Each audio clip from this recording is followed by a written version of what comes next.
When we talk about nutrients, we have to talk about water.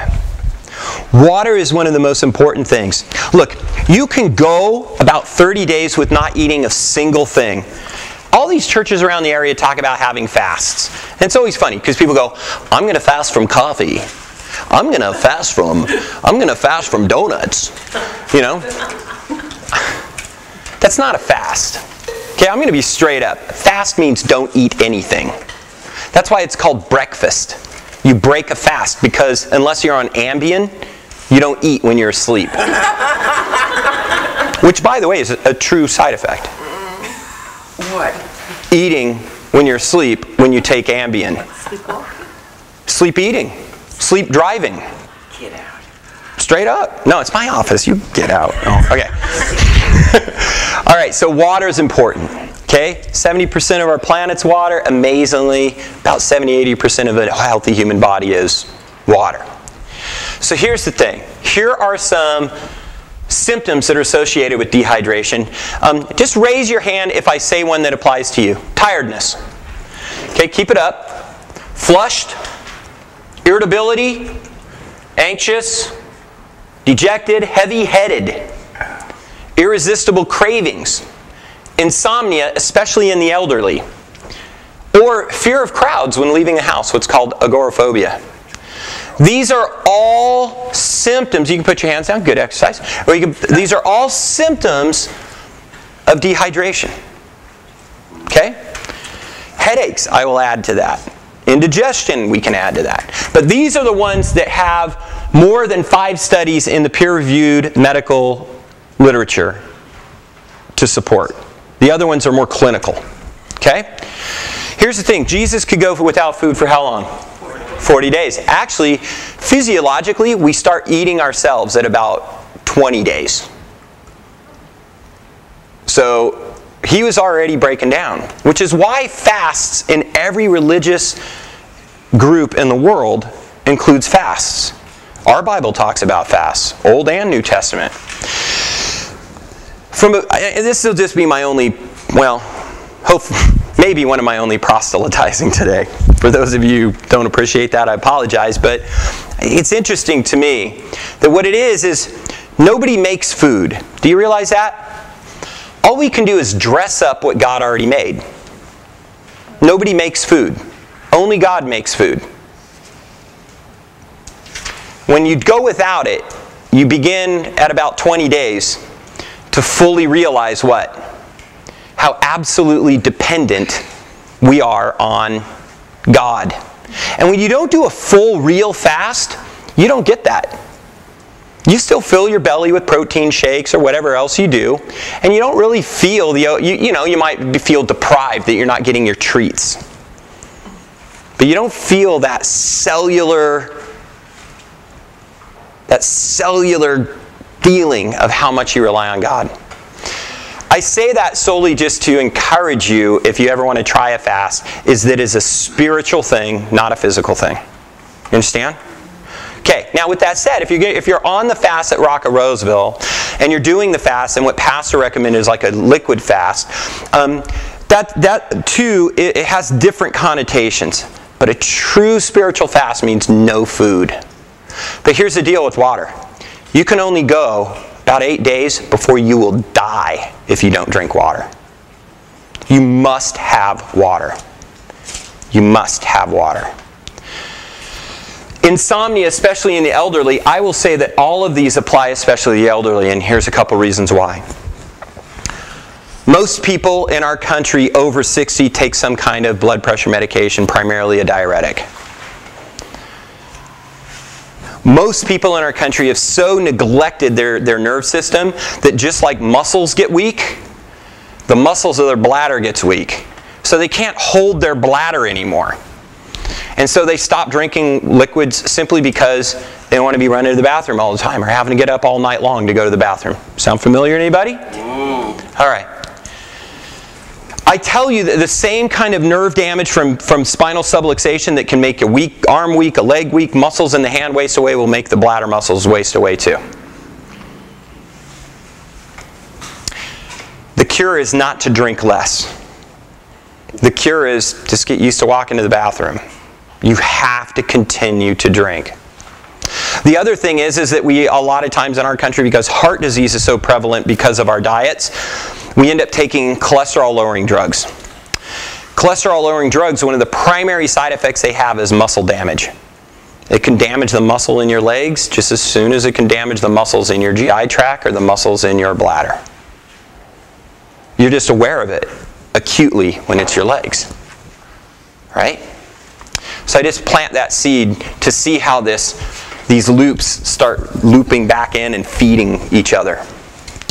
A good way as we get older to test your hydration is everyone just kind of flatten their hand. What I want you to do is get a good pinch on the skin behind your hand and pull it up firm and let it go. How fast does it snap back? If it snaps back right away, it's a good sign that you're hydrated. You look at these two young ladies, let's watch this, show how fast yours snaps back. It's pretty much instantaneous, right? Because when we're younger, we stay hydrated better. Okay?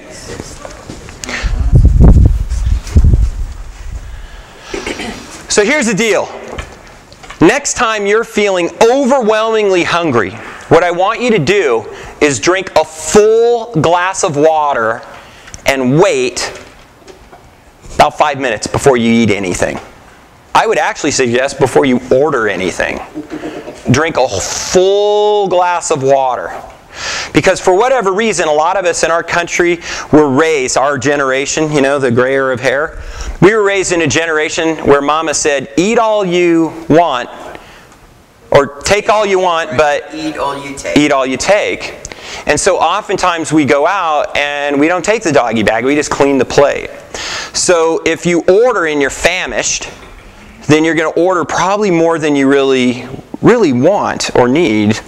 And then, so this is a great rule of thumb. Whenever you feel hungry, whenever you're feeling hungry, drink a full glass of water first, and then see how you feel. Wait about 5 to 10 minutes, and then see how you feel.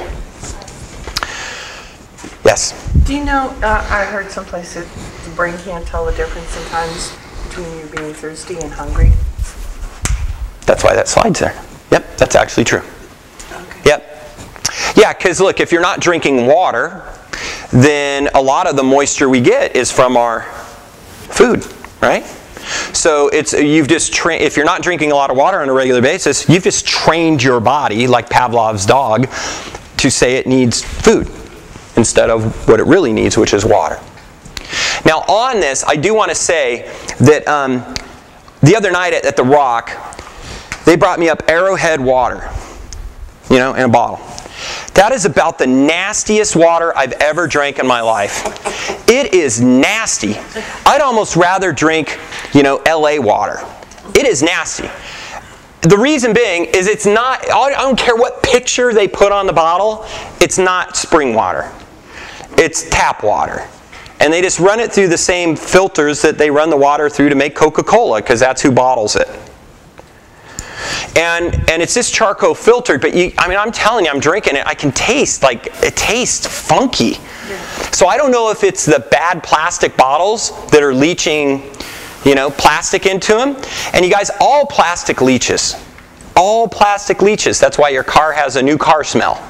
That's why carpet has a new carpet smell. That's why bottles will break down, you know, and they get brittle and fall apart. Plastic stuff out in your garage will finally become brittle. It's because it's all off-gassing, and it off-gasses its chemical makeup down to the point of becoming brittle. So when it's your food products in water, or in plastic, you got to wonder how much of that leached into the food product, and then you ingest it. It's now part of you.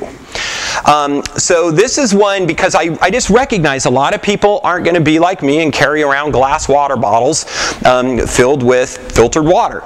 So I have a 3-stage filter system at my house, and part of that is because I'm on a well and above Ophir. The hill I live on was the Duncan mine, so there's lots of leach fields there. They leached it with arsenic and mercury to get the gold out. So all of that stuff is still in there somewhere. And this year it's not so much an issue, but like last year where we had all that water, a lot of the old mines filled up, and then so that breaks stuff loose and then puts it back into the groundwater, and and that's where I get my water from. So I've had it tested and none of that showed up, but you never know, right?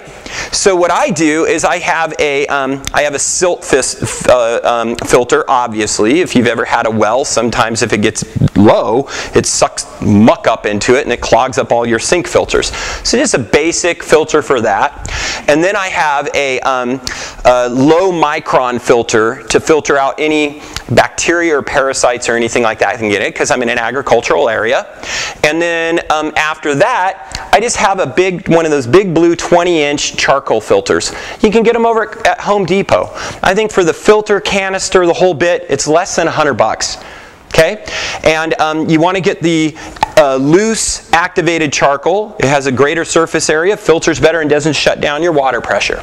Now you're thinking, yeah, but I don't have a well. I live in the municipal district. They filter my water.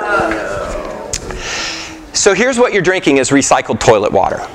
You're showering in recycled toilet water, and you're bathing and you're brushing your teeth with recycled toilet water. Now why do I say that? Not just to be cheeky, but because we don't have the ability to filter out. We do a really good job of filtering out organic compounds, so diseases, right? But what we have a real poor job of filtering out at the industrial level are things like heavy metals. And ironically, we add stuff in to make sure that if there is any bacteria or viruses in it, we can kill it. So we add chlorine into it.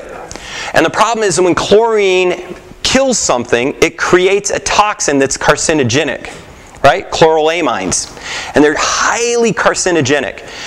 So the chlorine by itself isn't bad until it reacts with a living organism, which is what we put the chlorine in for the first place. So we assume it's going to do that. And our filter, that's post-filter. So we're drinking that. Okay? The second thing we do is we add fluoride in. Fluorines are a group of compounds called halides. Highly, highly toxic. Highly toxic. If you've ever looked at especially young people, I see this. Their teeth are mottled.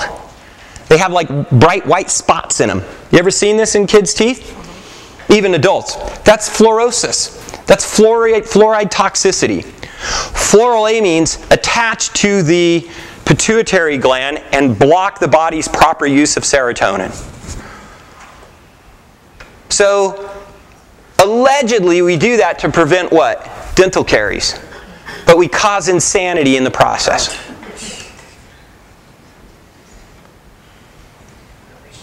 Crazy with a bright smile.